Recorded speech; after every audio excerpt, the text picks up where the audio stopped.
Hello students, welcome to my channel Crack NEET Biology. Students, in the video class 12 chapter 1 sexual reproduction in flowering plants la irundhu post fertilization structures and events பத்தி பார்க்க போறோம். So last video we studied about double fertilization. Double fertilization ல என்ன நடக்கும்? Pollen tube மூலமா ரெண்டு male gamete cytoplasm of the synergids க்கு வரும். அதுல இருந்து ஒரு male gamete XL ஓட ஃபியூஸ் பண்ணி it will form the diploid zygote. இன்னொரு மேல் கேமெட் இந்த சென்ட்ரல் செல்ல இருக்க ரெண்டு போலார் நியூக்ளியோட ஃபியூஸ் பண்ணி it will form the triploid primary endosperm nucleus. So இந்த செல் it will develop into primary endosperm cell. இதுதான் ஃபர்தரா எண்டோஸ்பர்மா டெவலப் ஆகும். And this zygote will develop into embryoன்னு பார்த்தோம் இல்லையா. So following double fertilization, events of endosperm and embryo development and maturation of ovules into seeds and ovary into fruit are collectively termed as post-fertilization events. Okay. So first endosperm பத்தி பார்க்கலாம். Endosperm development precedes embryo development. அதாவது embryo டெவலப்மெண்ட்டுக்கு முன்னாடியே endosperm development நடக்கும். Why? Because இந்த primary endosperm செல் ரிப்பீட்டடா divide ஆகி it will form the triploid endosperm tissue. So இந்த டிஷ்யூல இருக்க செல்ஸ்ல ரிசர்வ் ஃபுட் மெட்டீரியல்ஸ் ஃபில் ஆயிருக்கும். ஸோ இந்த food மெட்டீரியல்ஸ்னா it will be used as the nutrition for the developing embryo. That's why endosperm development precedes embryo development. Okay. So most common type of endosperm டெவலப்மெண்ட்ல என்ன நடக்கும்னா இந்த PEN அதாவது primary endosperm nucleus சக்சசிவா nuclear division undergo பண்ணும். So இந்த PEN சக்சசிவா nuclear division undergo பண்ணி ஃப்ரீ நியூக்ளியர் எண்டோஸ்பர்ம் ஃபார்ம் பண்ணும். ஓகே. ஸோ நிறைய ஃப்ரீ நியூக்ளியே ஃபார்ம் பண்ணும். ஸோ இந்த ஸ்டேஜ் ஆஃப் எண்டோஸ்பர்ம் டெவலப்மெண்ட்டை ஃப்ரீ நியூக்ளியர் எண்டோஸ்பர்ம்னு சொல்லுவோம். Okay. Subsequently cell wall formation form நடக்கும். அதனால எண்டோஸ்பர்ம், ஸோ இந்த எண்டோஸ்பர்ம்ஸ்லாம் பார்த்தீங்கன்னா ஸோ இந்த free நியூக்ளியெல்லாம் it will be surrounded by the cell wall. Okay. So the number of free nuclei formed before cellularization varies greatly. Okay. So coconut water இருக்கு இல்லையா, tender கோகனட்ல, so அந்த coconut water is nothing but this free nuclear endosperm. Okay. இது இந்த coconut water it is made up of thousands of nuclei. So இந்த surrounding white kernel இருக்கு இல்லையா, அதுதான் இந்த செல்லுலார் எண்டோஸ்பர்ம். செல்லுலரைசேஷன் ஆன எண்டோஸ்பர்ம் இந்த ஒயிட் கெர்னல், வேரஸ் தி free நியூக்ளியை தான் இந்த coconut water. Okay. So endosperm it may be completely consumed by the developing embryo before seed maturation. Example பார்த்தீங்கன்னா பீ, கிரவுண்ட்நட், பீன்ஸ் அதெல்லாம். ஸோ ரெசிடுவல் எண்டோஸ்பர்மே இருக்காது. எம்ப்ரியோ அதை கம்ப்ளீட்டா consume பண்ணிடும். Okay.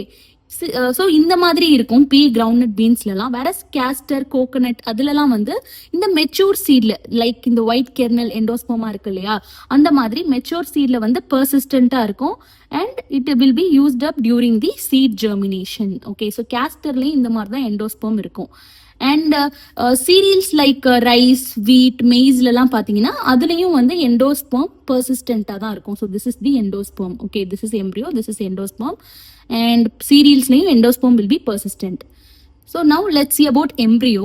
So embryoன்றது it will develop at the micropylar end of the embryo sac. இது already பார்த்துருக்கோம். வேர் த zygote அங்கே தான். ஸோ மைக்ரோபைலார் எண்டில் தான் ஜைகோட் சிச்சுவேட் ஆகிருக்கும். And most zygotes divide only after certain amount of endosperm is formed. Why? அப்போ தான் இந்த ஜைகோட்டுக்கு தேவையான, அது எம்ப்ரியோ டெவலப்மெண்ட்டுக்கு தேவையான நியூட்ரிஷன் இந்த எண்டோஸ்பர்ம் ப்ரொவைட் பண்ணும். அதனால தான் எண்டோஸ்பர்ம் டெவலப்மெண்ட் முன்னாடியே நடக்கும், நம்ம ஆல்ரெடி பார்த்தோம். So this is an adoption to provide assured nutrition to the developing embryo. Okay. So those seeds differ greatly. The early stages of embryo development, அதாவது embryogeny, it will be similar to monocot and dicot seeds. அதாவது நம்ம already பார்த்துருக்கோம் இந்த anatomy of monocot and dicot seeds. அதாவது அதோட இது நிறைய vary ஆனாலும் இந்த எம்ப்ரியோஜெனில மோனோகாட், டைகாட் ரெண்டு சீட்ஸ்மே it will be similar only. Okay. So these are the stages of embryogeny in dicot embryo. So என்ன நடக்கும்? First zygote it will gives rise to pro embryo and subsequently இந்த globular embryo form ஆகும், then heart shaped embryo and finally it will gives rise to the mature embryo. So இதுல radicle it will develop into root and plumule develop into stem. Okay. So இதான் mature embryo. இது dicot embryoட maturation embryogeny stages of embryogeny கொடுத்திருக்காங்க. So typical dicot embryo பார்த்தீங்கன்னா embryonal axis இருக்கும் and ரெண்டு cotyledons இருக்கும். So embryonal axis பாத்தீங்கன்னா இதான் embryonal axis. So இந்த டிப் அதாவது இந்த above portion of the embryonal axis above the level of the cotyledon. So above the level of the cotyledon இருக்கிறத வந்து எபிகாட்டில்னு சொல்லுவோம். And below the level of the cotyledons இருக்கிறது it is known as the hypocotyl. Okay, so இந்த epicotyl வந்து plumule அதாவது stem டிப்போட terminate ஆகும். whereas the hypocotyl வந்து radicle or root tip which is covered with the root cap அதோட terminate ஆகும். Okay, and two cotyledons இருக்கும்னு பார்த்தோம். ஸோ இந்த cylindrical portion below the level of the cotyledons தான் ஹைப்போகாட்டில், அது வந்து ரூட் டிப்போட டெர்மினேட் ஆகும்னு பார்த்தோம். So this is about the dicot embryo. Whereas monocot embryo பார்த்தீங்கன்னா it will possesses only one cotyledon and grass ஃபேமிலியில் காட்டிலிடனஸ் ஸ்கியூட்டெல்லம் அப்படின்னு சொல்லுவோம். இது வந்து நீட் ஆஸ்பெக்ட்ல இட்ஸ் வெரி இம்பார்ட்டன்ட். அண்ட் இந்த ஸ்கியூட்டெல்லம் வந்து it will situated towards one side of the embryonal axis. So இதுதான் எம்ப்ரியோனல் ஆக்சிஸ். ஸோ எம்ப்ரியோனல் ஆக்சிஸோட சைட்ல வந்து இந்த ஸ்கியூட்டெல்லம் அதாவது ஒன் காட்டிலிடன் பிரசன்ட் ஆயிருக்கும். And at the lower end of the embryonal axis தான் நமக்கு தெரியும் ரூட் ரேடிக்கல் அதாவது which will develop into root. இந்த ரேடிக்கல் பிரசன்ட் ஆயிருக்கும் which is covered by the root cap. And இதை வந்து என்க்ளோஸ் பண்ணியிருக்க அன்டிஃபரன்ஷியேட்டட் ஷீத் தான் it is called as the coleorhiza. Okay, அந்த மாதிரி இந்த இந்த portion of the embryonal axis above the level of the attachment of scutellum அதாவது இதான் வந்து the level of attachment of scutellum. இதுக்கு above இருக்கிற ரீஜியன் தான் எபிகாட்டில்னு சொல்லுவோம். இந்த எபிகாட்டில்ல தான் ஷூட் அபெக்ஸ் பிரசன்ட் ஆயிருக்கும் and few leaf primordia present ஆயிருக்கும். ப்ரிமோர்டியானா என்னன்னா organ or structure at the early stage of development, அதாவது எம்ப்ரியோனல் லீஃப் தான் லீஃப் ப்ரொமோடியான்னு சொல்லியிருக்காங்க. ஸோ இந்த பிக்சர்ல பாத்தீங்கன்னா இந்த லீஃப் ஸ்ட்ரக்சர் மாதிரி இருக்கு இல்லையா, இதுதான் leaf primordia. So shoot apex leaf primordia இது இருக்கிற ரீஜன் வந்து எபிகாட்டில். இது வந்து it will be enclosed in a hollow foliar structure. அதுதான் வந்து இட் இஸ் தி இந்த hollow foliar structure தான் கோலியோப்டைல். ஓகே, ரேடிக்கல் வந்து அன்டிஃபரன்ஷியேட்டட் ஷீட்னால என்க்ளோஸ் ஆயிருக்கும், அது கோலியோரைசா. வேறஸ் ஷூட் அபெக்ஸ் இந்த லீஃப் ப்ரிமோடியாலாம் இந்த மாதிரி ஒரு hollow foliar ஸ்ட்ரக்சர்னால என்க்ளோஸ் ஆயிருக்கும், அது கோலியோப்டைல். ஓகே, ஸோ இன்னொரு ஸ்ட்ரக்சர் எபிபிளாஸ்ட் இருக்கும், இதை ரூடிமெண்ட்ரி காட்டிலிடன்னு சொல்லுவோம். இது நீட் ஆஸ்பெக்ட்ல இம்பார்ட்டன்ட், நீட் 2025ல கேட்டிருக்காங்க. Okay, so rudimentary cotyledon it's a very basic or primary cotyledon. Okay, அதான் எபிபிளாஸ்ட். ஓகே, அண்ட் இந்த காட்டிலிடன் அதாவது கிராஸ் ஃபேமிலியில இருக்க காட்டிலிடன் ஸ்கியூட்டெல்லம்னு சொல்லுவோம். இதுவும் நீட் ஆஸ்பெக்ட்ல it's very important. And next let's go into seed. Seed பாத்தீங்கன்னா ஆஞ்சியோஸ்பர்ம்ஸ்ல இதான் final product of sexual reproduction. Often அது ஃபர்டிலைஸ்டு ஓவியூல் தான் இட்ஸ் சீட். அண்ட் டிபிக்கல் சீட்ல என்ன இருக்கும், சீட் கோட் இருக்கும், cotyledon in case of monocots and cotyledons in case of dicots இருக்கும் அண்ட் எம்ப்ரியோனல் ஆக்சிஸ் இருக்கும். And the cotyledons of the embryo are simple structures as seen in this picture. generally thick-ஆ இருக்கும் and swollen-ஆ இருக்கும் due to the storage of food reserves அதாவது legumes. dicotsல இந்த மாதிரி இருக்கும். and seeds may be non-albuminous or ex-albuminous. so non-albuminous seedsக்கு வந்து இந்த residual endosperm இருக்காது as it is completely consumed by the embryo during embryo development. so நம்ம already பார்த்தது தான் எண்டோஸ்போம்ல. ஸோ பி கிரவுண்ட் நட் இதுக்கெல்லாம் வந்து ரெசிடுவல் எண்டோஸ்போமே இருக்காது, அதை வந்து நான் ஆல்புமினஸ் சீட்ஸ்னு சொல்லுவோம். வேறஸ் ஆல்புமினஸ் சீட்ஸ்னா it will retain a part of the endosperm as it is not completely used up by the embryo during embryo development. so albuminous seeds க்கு example wheat, maize, barley, castor, coconut கூட பார்த்தோம், அதுவும் albuminous seedsக்கு it's an example. okay, so இது mostly பார்த்தீங்கன்னா மோனோகாட்ஸ்ல endosperm present ஆயிருக்கும், most of the டைகாட்ஸ்ல எண்டோஸ்பெர்ம் இருக்காது. ஓகே, ஸோ இந்த பிக்சர் கொடுத்து நீட் 2024ல லேபிள் பண்ண சொல்லி கேட்டிருந்தாங்க. Okay, so occasionally in some சீட்ஸ்ல பார்த்தீங்கன்னா அதாவது பிளாக் பெப்பர், பீட் இதுலலாம் வந்து so this is the picture of the ovule. So ஒவ்யூல்ல வந்து இதான் எம்ப்ரியோ சாக். எம்ப்ரியோ சாக்கை வந்து சரௌண்ட் பண்ணியிருக்கிற ஸோ எம்ப்ரியோ சாக் எதுல பிரசன்ட் ஆயிருக்கும்னா அந்த நியூசெலஸ்ன்றதுல தான் எம்ப்ரியோ சாக் பிரசன்ட் ஆயிருக்கும். ஸோ நியூசெலஸ்ன்றது வந்து it's the cells which contain the abundant reserve food material. Okay, so அதுல தான் வந்து எம்ப்ரியோ சாக் பிரசன்ட் ஆயிருக்கும். ஸோ இந்த நியூசெலஸ் இருக்கு இல்லையா, இதோட ரெசிடியூஸ் அதாவது ரெம்னன்ஸ் என்னன்னா ரெசிடியூஸ். ஸோ இந்த நியூசெலஸோட ரெசிடியூஸ் வந்து இந்த பிளாக் பெப்பர் பீட்ல வந்து பெர்சிஸ்டன்டா பிரசன்ட் ஆயிருக்கும்னு சொல்றாங்க. அதை வந்து பெரிஸ்பெர்ம் அப்படின்னு சொல்லுவோம். This residual persistent nucellus is the perisperm. This is important in NEET perspective, ரெப்படேட்டிவா கேட்டிருக்காங்க.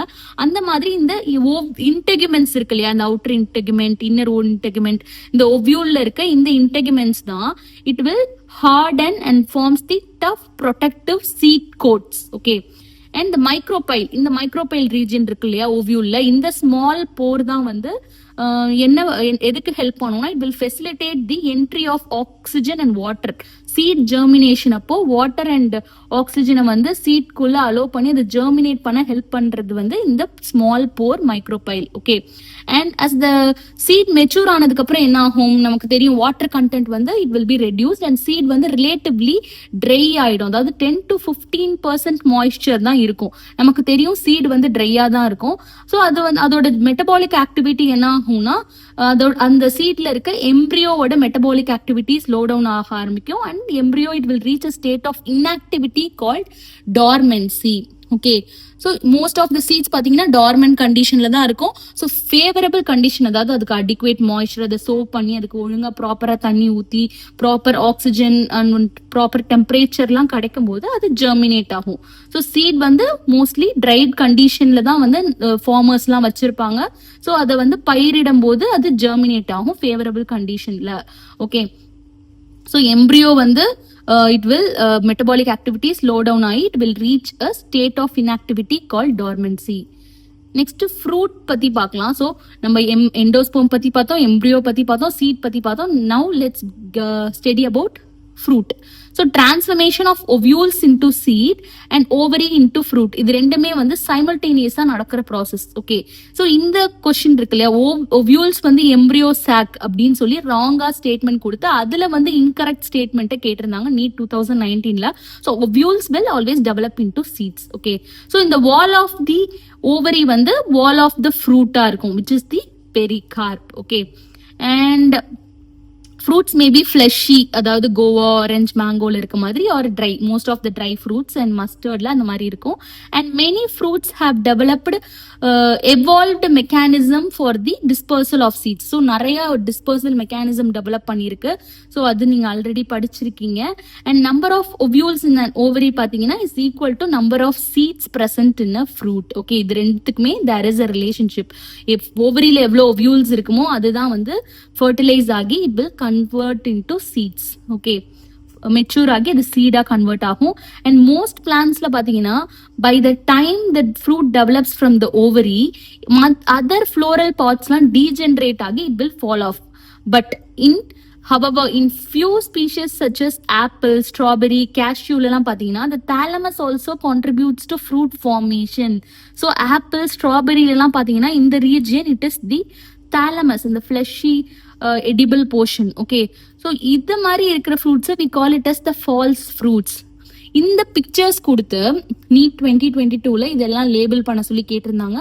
அந்த மாதிரி 2024ல இந்த பிக்சர் கொடுத்து இது என்னன்னு கேட்டிருந்தாங்க. It's thalamus. Okay, it's important need perspective. And so இந்த மாதிரி மற்ற ரீஜியன், அதாவது ஓவரியிலேருந்து டெவலப் ஆகாமல் மற்ற ரீஜியனும் வந்து அதர் ஃப்ளோரல் பார்ட்ஸும் வந்து ஃப்ரூட் ஃபார்மேஷனுக்கு கான்ட்ரிபியூட் பண்ணுச்சுன்னா அதை ஃபால்ஸ் ஃப்ரூட்னு சொல்லுவோம். அண்ட் மோஸ்ட் ஃப்ரூட்ஸ் பார்த்தீங்கன்னா ஓவரியிலேருந்து தான் டெவலப் ஆகும்.